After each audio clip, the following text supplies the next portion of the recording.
General Dynamics delivers agile, defense-in-depth cybersecurity solutions geared to our customers' unique mission and enterprise requirements. With decades of proven experience, we know how to make cybersecurity work reliably, repeatably, and affordably. For more information, visit gdit.com/cyber.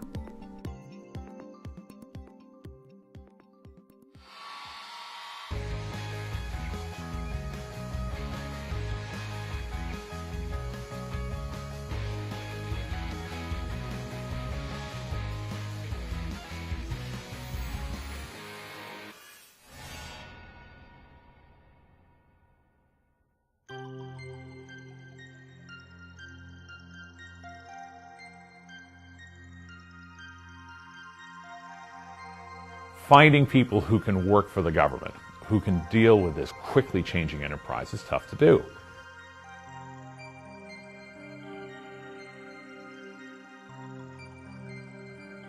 First of all, if you're going to do this, you're going to want to work for Silicon Valley. You're going to want to work for people who are involved in this kind of cutting-edge technology.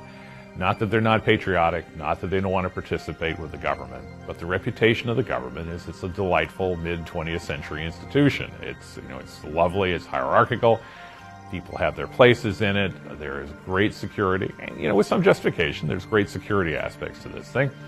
I was just talking with a friend of mine this morning who's a 30-year veteran, and he just had his latest background investigation, and poor John's just about had it. In fact, he wrote an op-ed in the Washington Post this morning about it.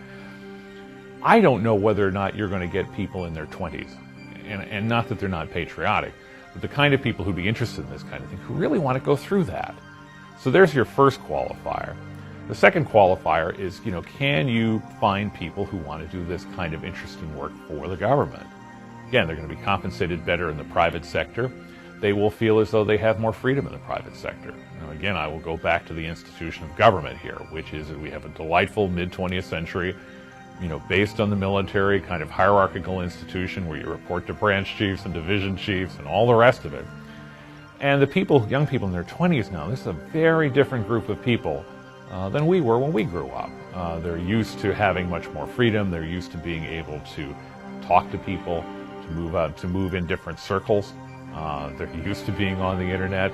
And I'm saying that because when you're within a government and you do have a clearance, people are saying to you, look, be careful who you're talking to. Again, not illogically. Careful whom, what sites you're on, where you're going, what you're doing.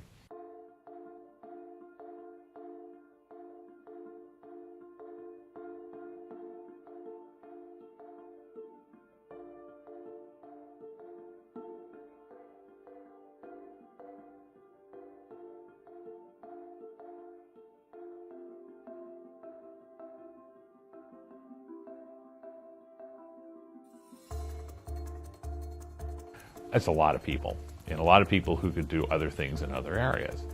We like numbers. We're gonna put 1.5 million against this. We're gonna put 3 trillion against this. I mean, you can hear the numbers. We're gonna have X number of guys trained up to do X, Y, and Z. And we live in a technological age that allows, if I can use a military term, a force multiplier. Force multiplier is simply you bring in a technology in one form or another. Instead of having to use 10 guys, you only have to use 1 guy because that technology gives you an edge. I think we're still fumbling around with that in the cyber world. You can hear in Cyber Command and others the desire to have more people there, to have more numbers there. And they obviously are closer to this than I am, so perhaps there's some logical reason for that.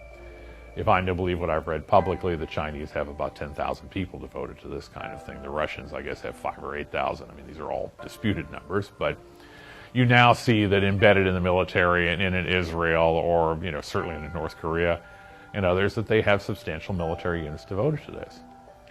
Anonymous, the lulls, they form like flash parties. They come together and then they go away. And it may be only 2 or 3 or 4 people who need to do it. So I really question sometimes the number of people that we need to have here.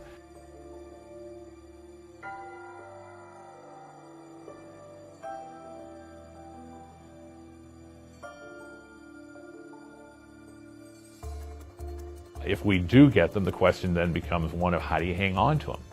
You were talking before about the structure of government. 25, 26-year-olds nowadays are used to positive reinforcement. They're used to having some freedom in terms of their actions, both personal and otherwise. That's not what government organizations are about. What government organizations are about are there are hierarchical structures. They're built to be corporate. You are replaceable. They're built for you to take an order from somebody else, and they're not built for speed. So you've got a generation now who, while they may be patriotic and care about all this, take a look at the government and go, well, why would I go here? Why would I do this?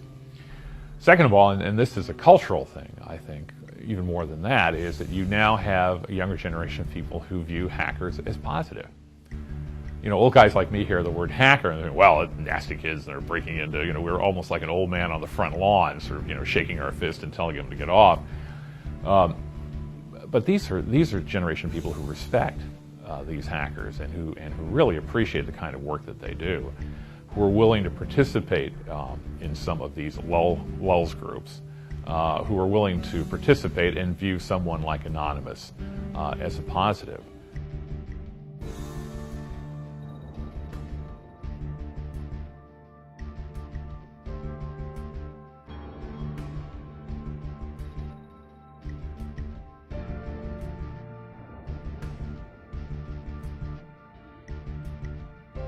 I think that the mission is still exciting, and I think what you will see them do is appeal on the basis of that mission. The problem is not even assuming you can get them in the door, and we've talked about that before in terms of clearance and the government process. What are you going to do when you get them there? How are you going to target them when you get them there? You've got some duplication going on here. You've got some people in different parts that are really sort of agencies. That don't necessarily want to play together or having difficult times dealing with each other. You've got good, competent staff over there. Rand Deers at his policy, very good. For example, Cohen, Suzanne Spalding, some of these other names, these long-time Washington players who really know what they're doing in terms of trying to guide the place. But again, you're dealing with internal battles. You've got young people coming into a system that, again, is very bureaucratic. You have a system that's being perceived as not working well. I mean, all you have to do is have a few surveys like that out there, and they're thinking to themselves, why would I do this? First of all, I have to get on USA.gov to get there. Then I've got to go through this bureaucratic process of getting in, and then I got to get cleared if I'm doing, classified stuff, and then I have to go through this bureaucracy. I mean, I need a job, but. Welcome back to the 1950s. If you loved Ozzie and Harriet, you're going to love the U.S. government.